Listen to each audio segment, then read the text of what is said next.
Hello everyone, this is Cami, your MCVPTM for Isaac in Morocco 1920, and I want to welcome you guys to the Team Leader Capacity Building for this semester.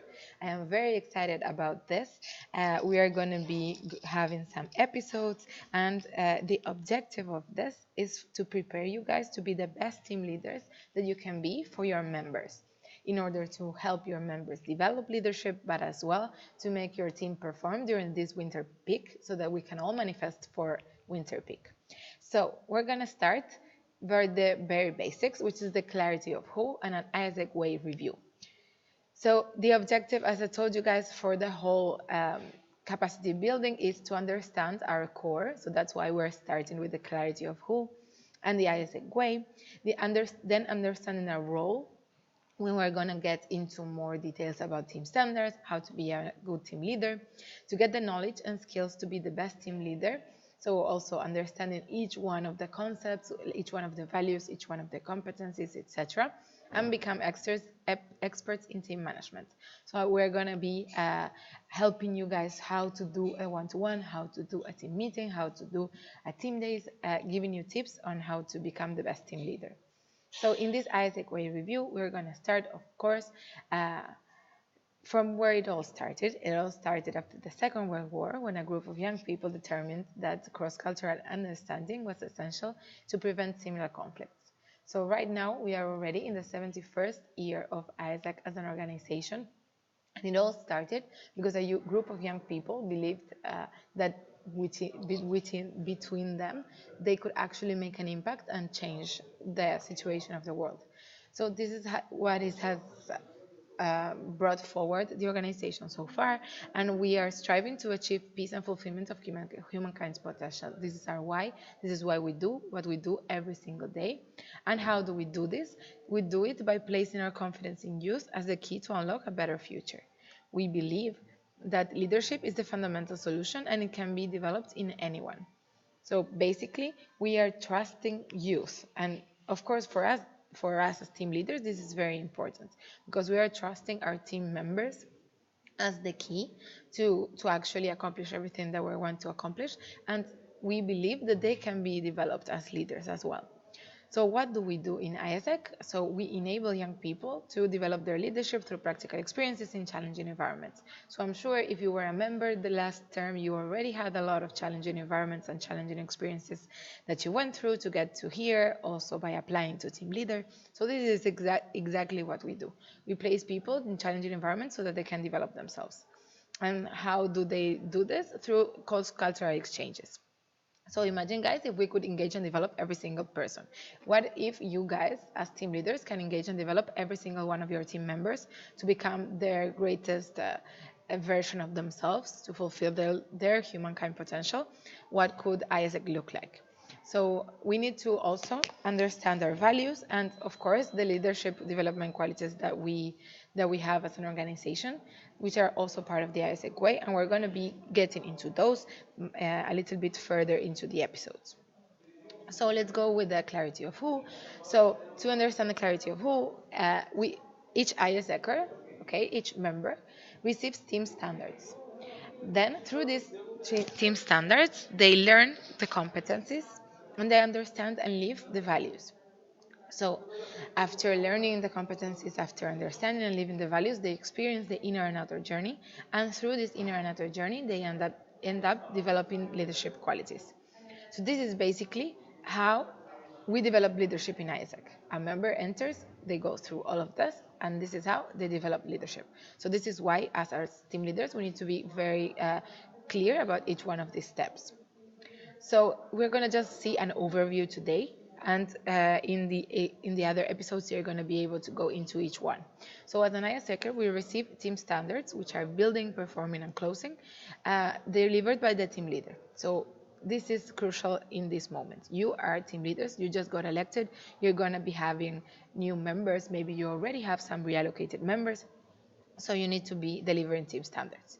After the team standards are developed, which are building, performing, and closing, and we're going to get into each one of the phases and also each one of the parts later.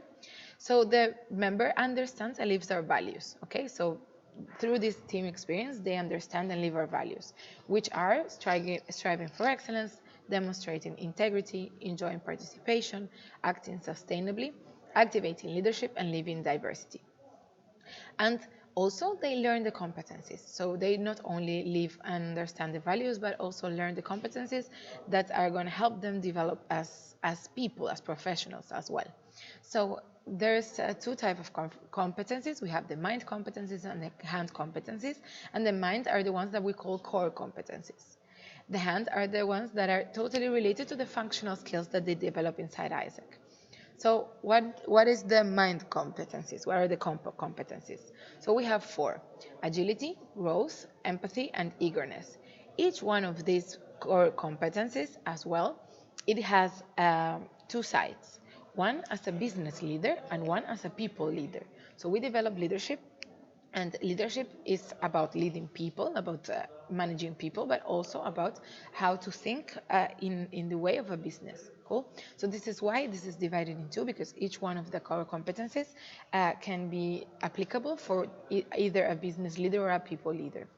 So in this case, we have agility as a business leader, which means resilience, and as a people leader, which means setting the pace. Growth as a business leader, data savvy, and as a people leader, improves continuously. Empathy as a business leader, customer obsessed, and as a people leader, integrates and includes. And eagerness as a business leader drives achievement, and as a people leader, sparks ambition. So we're going to have one entire episode to understand all of the competencies, and we need to understand that as team leaders, we are responsible to generate these spaces for our members to be able to develop these competencies. Then we have the hand competencies, the functional ones. So we have marketing, talent management, operations, sales, finance, and information management. And each one of those also is subdivided into two. So we have marketing with insights and championing the customer, talent management with insights and championing the member, operations, business acumen and championing the customer, sales, effective communication and relationship building, finance, uncompromising integrity and long-term strategic vision, and information management, curiosity and resilience, and process orientation. So these are the competencies, the values, the skills that we each are developing in each one of these functional skills. And of course, after we learn the competencies, we live through the values and understand the values, we experience as members the inner and outer journey. This is a very interesting concept, and we're going to have also an episode entirely about it. What does it mean? That each one of the members goes through both the outer journey and the inner journey.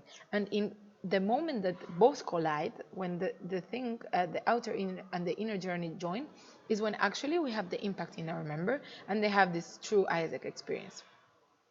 And through this journey that they go through, they end up developing the leadership development qualities, which many of us already know. So empowering others, solution-oriented, world citizen, and self-aware. But some people still don't know that each one of these have three elements in each one that we need to develop. So in self-aware, we understand and live our personal values. We focus on strengths over weaknesses, and we explore one's passions. In empowering others, we have communicating effectively in diverse environments, develop and empower other people, engage with others to achieve a bigger purpose, world citizen. We have beliefs in their ability to make a difference in the world. We are interested in the world issues, and we enjoy taking responsibility for improving these issues. And lastly, solution-oriented, which is adapts and shows resilience in the face of challenges, transmits positivity to move forward throughout uncertainty, and taking risks when it is needed. So these are the elements of each one of the leadership development qualities that we have to also work to develop in our people. So this is it, guys. This is the wrap up of the whole clarity of who. I will say it again so that it's super clear. So we have, as an ISECer, we receive team standards in our team delivered by our team leaders, which is you guys. So this is your core JD. Then they learn the competencies throughout their work. They understand and live their values every day in Isaac. They experience the inner and outer journey. And through this, they develop the leadership qualities. So this is the clarity of who. This is the overview of the whole thing. And in each episode, we're going to be tackling each one of these parts so that you guys can be totally prepared to be the best team leaders. So what is your role as a team leader? As I told you guys, to deliver those team standards, because it's the first step. So if we don't have the team standards, then it's not a leadership experience, which means that it's not an ISEC experience. So this is basically your role. And as a last checklist, you guys will be able to see the PDF later so that you have this. So the checklist is attending the TL capacity building. Of course, guys, don't miss any episode. Taking the final test for the team leader capacity building that we're going to have. Deliver the team standards. And then evaluate if your members are living the values, if they're learning the competencies, if they're living the inner and outer journey, and if your members are developing leadership, which is our main goal. And you guys can have also the link to the booklet of the Clarity of Who, which is in more detail explained if you want additional information besides the episodes. So that's it, guys. That was all for today. If you ever have any questions, don't hesitate to ask, and I will see you in the next episode.